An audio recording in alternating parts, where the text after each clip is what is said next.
څنډ د رباغ کې دی. یار د حسن نه مالامال دی، الله پاک پرې خپل رحم او فضل کړی دی. صرف یو کمی پکې دی چې دې طرف ته چېرته د یو کمران الله پاک مخکې کړه، خپله روډۍ ورته جوړ کړې. ځینې اوس که تاسو د دې علاقې دا تاسو وکتئ که نه، نو یو خو یخني ده، دا د ګرمۍ میاشت ده، ښه ګرمي ده. او په دې ځای کې مونږ غرمو ته د ځان تودوخه غرمو ته راوتي یو، کټ هم ځانه غرمو ته راایستی دی. د مزو خو لکه دا خبرې د مزو دي. بېګا مونږ دلته پنکې د چا کار نشته دی. بېګا مونږ صرف په دغه کې وو، په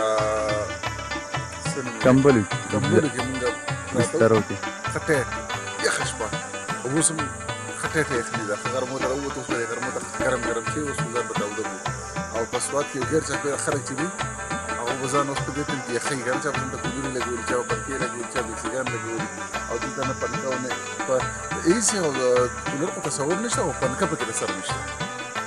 مزې دي پاکې مزې دي، خو چې الله پاک په صرف د روډ رحم وکړي انشاءالله.